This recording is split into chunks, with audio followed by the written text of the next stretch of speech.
शुरुआत में जंगल के अंदर हमें एक लड़की को दिखाया जाता है जो किसी से डरकर भाग रही। उसका पूरा जिस्म खून से लथपथ था। जंगल के अंदर एक रिच चुड़ैल को भी दिखाया जाता है जो उस लड़की के गले को पकड़कर हवा में उठा लेती है। एक इसी वलीना नाम की एक लड़की की आंख खुलती है जो ही कहानी की मेन कैरेक्टर है। जंगल में जो लड़की हमने देखी वो अलीना ही थी। ये बस वो बुरा सपना देख रही। यहीं पर हमें अलीना का हस्बैंड भी दिखाया जाता है। तो दो एक दूसरे से बहुत प्यार करते हैं और साथ में बहुत फ्रेश थे। अलीना का हस्बैंड जब नहाने के लिए गया तब अलीना अपने एक दोस्त को कॉल करती है। वो कहती है कि सब कुछ बहुत अच्छा चल रहा है, मैं अपनी हस्बैंड के साथ बहुत खुश हूँ और अब मैं अपनी आगे की जिंदगी उसके साथ ही गुजारना चाहती है। रात के बाद जब अलीना का हस्बैंड काम से वापस लौट कर आता है तब ये दोनों बहुत अच्छा टाइम साथ गुजारते। इस दौरान टीवी पर एक न्यूज चल रही थी। बताया जाता है कि रशिया ने कई मुल्कों पर हमला बोल दिया है। रशिया के फौजियों ने हमला करने के बाद लोगों का जीना मुश्किल कर दिया है। बड़े बड़े मुल्क भी रशिया के सामने घुटने टेक फौजी लोगों के घरों में घुस कर उन्हें काफी सफर टॉर्चर कर रही, जुल्म करते हैं, मारते पीटते। ओलिना का हस्बैंड जा रहे थे था वहां पर भी रशियन फौजी आ चुके, इसीलिए वो अपने वाइफ को चुपते से लेकर यहाँ से कहीं दूर जा रहा था। ये लोग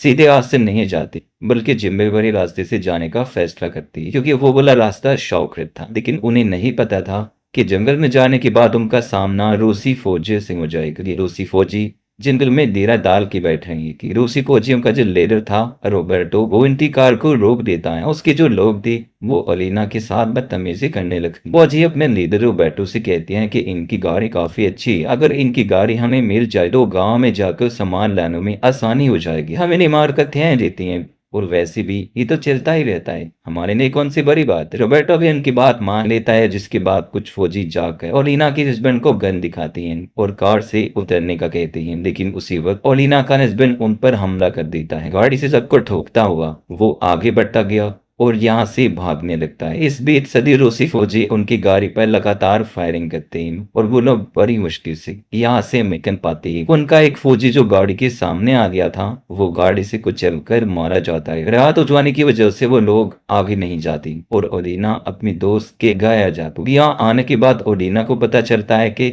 उसके हस्बैंड को गोली लगी है जिस वजह से वो काफी ज्यादा जख्मी हालत में था। इससे वो नीचे गिर जाता है।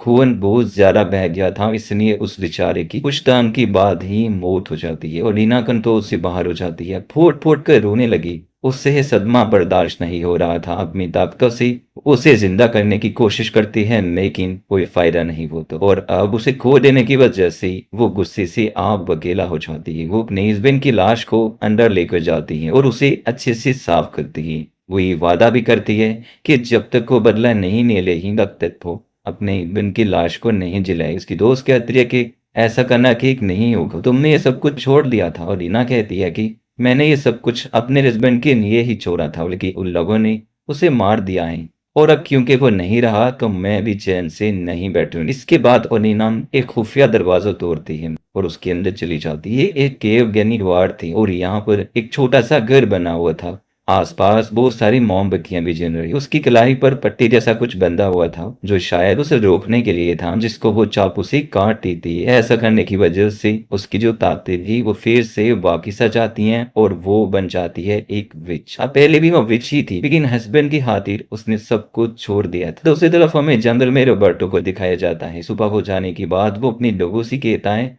कि गांव में जाओ और जो मिला उसे उठाना हो। उसके कहने पर सभी लोग तैयार हो और अपनी वैन लेकर गांव की तरफ चले जाते हैं। इनके हाथों में हथियार होने की वजह से किसी चीज का कोई डर नहीं था। घर के अंदर घुस जाते हैं और लोगों को पेट कर उनका सामान लूट लेते हैं। आज के दिन ये लोग जिस घर में गए उसमें एक लड़की, ये लोग उस लड़की के साथ बदतमीजी करना शुरू कर देती हैं। घर का सामान लूटने के बाद उस बेचारे के साथ बहुत गलत करती है और वो बहुत रोती है। बाहर कुछ रूसी फौजी बैठे हुए थे अपने साथियों के आने का इंतजार कर रही। तभी यहाँ पर साइकिल लेकर एक औरत आ जो इन फौजियों के बारे में उल्टा सीधा बोलने लगती है जिसकी वजह से एक फौजी गुस्से में आकर औरत के सर पर गोली मारता है और उस बेचारे की भी मौके पर ही मौत हो जाती है। इसके बाद ये सभी फौजी सारे घरों में से सामान लूटने के बाद जंगल में वापिस आ जाती है। ये लोग अपने साथ उस लड़की को भी लेकर आए सिर्फ इसलिए कि ये जब चाहे उस बेचारे के साथ गलत करे। इसके बाद सीन बदलता है और हमें ओलिना को दिखाया जाता है। वो बाहर उनकी गाड़ी के पास जाकर गाड़ी को लगे खून की सैंपल को ले लेती है। ये खून उस फौजी का था जो गाड़ी के संग में आया था। अब एक की तो कुछ हल्ले की वजह से मौत हुई थी और दूसरा ये वाला फौजी जिंदा था। ओलिना उस खून को लेने के बाद उस पर एक रिचुअल जादू करती है, जिसकी वजह से उस फौजी की हालत खराब होना शुरू हो जाती है। उसके मुंह से इंसानी लंबे से बार बार निकलते हैं, जिससे सब वो खुद ऑफ ही घबरा जाती है। उसके मुंह से एक खत भी बाहर निकलता है जिस पर लिखा हुआ था, ये जंगल तुम्हारा कब्रिस्तान बनेगा। इसकी कुछ टाइम बाद फौजी के पूरे जिस्म से खून निकलने लगता है, आंख, नाक, मुंह, कान, सबसे, जिससे उसकी हालत इतनी ज्यादा खराब हो जाती है कि उसकी वहीं पर मौत हो जाती। बाकी फौजी उसे ले जाकर जमीन में गाड़ देती है, लेकिन इस हादसे से ये लोग काफी डर जाते हैं। इसी वजह से जिस लड़की को बंदी बनाकर ये लोग अपने साथ ले गए थे, उस लड़की को वापस लाकर ये लोग जंगल में छोड़ देते हैं, क्योंकि फौजियों को लगा कि ऐसा करने से सब कुछ ठीक हो जाएगा। वो लड़की उठी और जैसे तैसे करके घर की तरफ जाने लगती है। उसी वक्त सामने एक कार आकर रुकती है। इस कार में कोई और नहीं बल्कि ओलिला है। वो लड़की से कहती है कि अगर बदला लेना चाहती हो तो मेरे साथ मिल जाओ। जिसके बाद हमें जंगल में एक फौजी को दिखाया जाता है जो कि टॉयलेट कर रहा था, लेकिन कुछ वक्त के बाद उसे एहसास हुआ कि मेरे जिस्म से खून निकल रहा है, जिससे वो बेहद घबरा गया।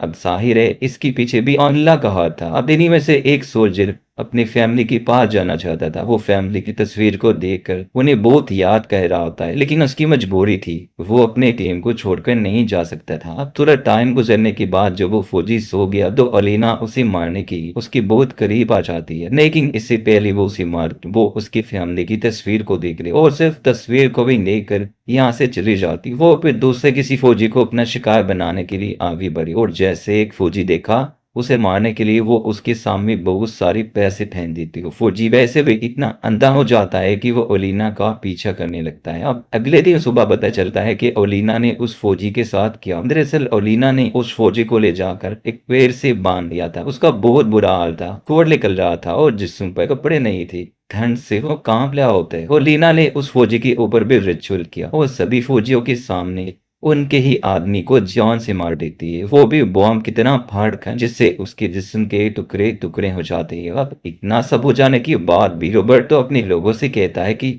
ये सब कुछ हमारे दुश्मनों की चाल है। उन्होंने यहाँ पर बॉम्ब्स भी बिछाए हुए हैं, वह हमारे इतने सारे लोगों को भी उन्होंने ही मारा। दूसरी तरफ ओलिना उस सोल्जर की सामने पर भी रिचुअल कर रही थी। उसकी दोस्त आकर कहती है कि मुझे पता है तुम्हें बहुत तकलीफ है, लेकिन तुम बेकसूर लोगों को मारकर बहुत गलत कर रही है। मैं बस इतना कहना चाहती हूँ कि तुम बेकसूर लोगों को मत मारो, भले ही अपना बदला लो, लेकिन ओलिना उसकी बात नहीं। जैसे ही सोल्जर की फैमिली पर किया गया रिचुअल पूरा हुआ, उसकी फैमिली खत्म होना शुरू हो जाती। सोल्जर की फैमिली की लाशों की एक तस्वीर उसके पास आ गई। तस्वीर देखकर वो अपनी बीवी को कॉल भी कर रहा था, इस उम्मीद में कि शायद वो जिंदा हो, लेकिन वो भी कॉल नहीं उठा। वो सोल्जर जाकर ये सारी बात अपने लीडर को बताता है। रोबर्टो से कहता है कि मैं अपनी फैमिली की पहुंच जाना चाहता हूँ, लेकिन रोबर्टो साफ साफ इनकार कर देता है। वो कहता है कि तुम नहीं जा सकते, हमें जंग लड़नी है। और कुछ देर बाद उस सोल्जर के पास और भी ढेर सारी तस्वीरें आने लगती है जो उसके बीवी और बच्चों की थी। उन्हें देखकर